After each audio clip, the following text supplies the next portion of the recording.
तो चलिए अब हम आगे अंतिम प्रश्न पे यानी क्वेश्चन नंबर 5 पे।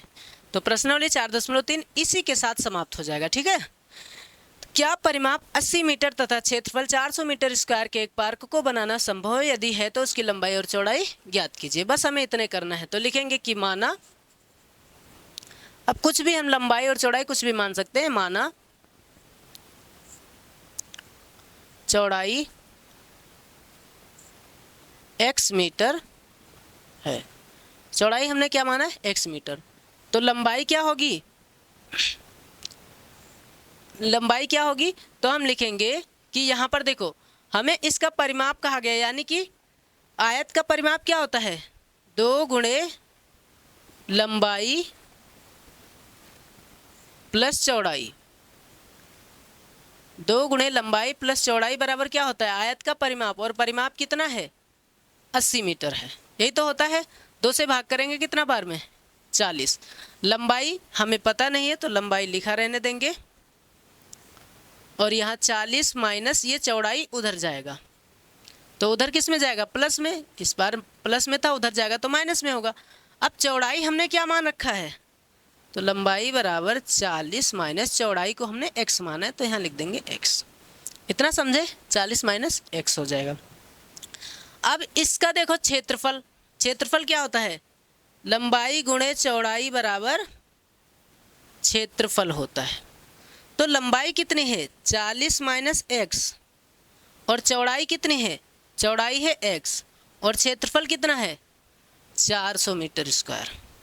x से 40 को गुणा करेंगे कितना हो जाएगा? 40x। x से इसको गुणा करेंगे क्या हो जाएगा? Minus x square. ये 400 उधर प्लस में, इधर आएगा माइनस में होगा, बराबर में कुछ नहीं बचा, 0। इसको पहले लिखिए, तो minus x square plus 40x minus 400 बराबर में 0। आगे जब भी माइनस होता है तो सबकी चिन्ह बदल देते हैं, आगे से हटा के x square minus 40x plus 400 बराबर 0। ऐसे नहीं हटा देते हैं, मतलब अगर हम भाग करते हैं माइनस से तो सबकी चिन्ह बदल जाएगी, है ना।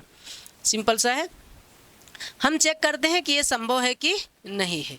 तो संभव होने के लिए a बराबर 1, b बराबर माइनस 40 और c बराबर 400। c बराबर कितना है? 400 है। तो हम चेक करेंगे d बराबर b स्क्वायर माइनस 4ac से। तो b कितना है? माइनस 40 का क्या करेंगे?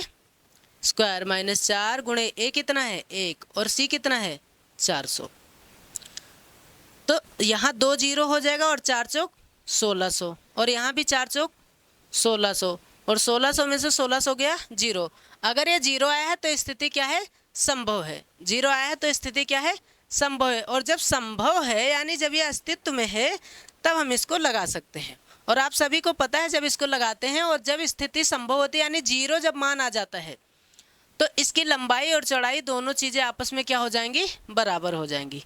तो हमने कहा इसका सूत्र होता है x बराबर minus b plus minus √d बटे 2a।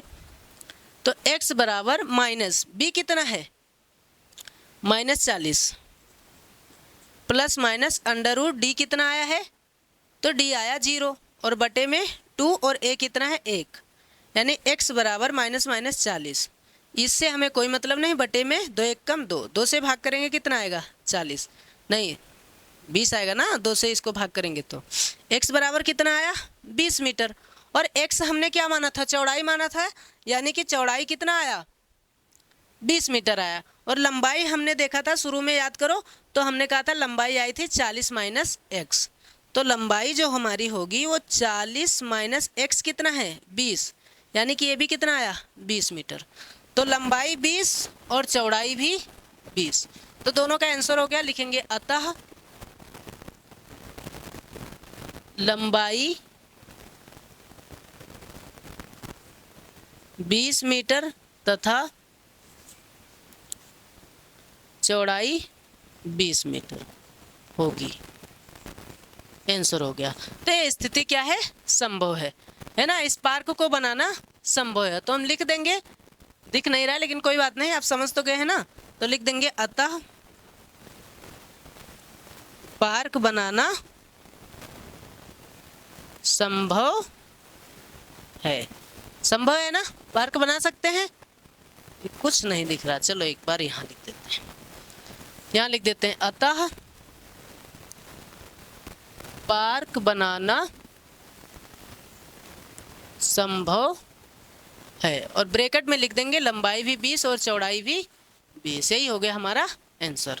आप चाहें तो स्क्रीनशॉट ले सकते हैं। और अब मिलते हैं अब हम नए अध्याय में, यानी अब यहीं से चैप्टर 4 जो है वो पूरा समाप्त होता है। अब हम मिलेंगे वो जो हमारा चैप्टर 5 है उस पर मिलेंगे, ठीक है। तो उम्मीद करते हैं आपको ये समझ में आ गया होगा। तब तक के लिए आप बने रहे हमारे यूट्यूब चैनल ज्ञान एक्सप्रेस 24/7 पे। धन्यवाद।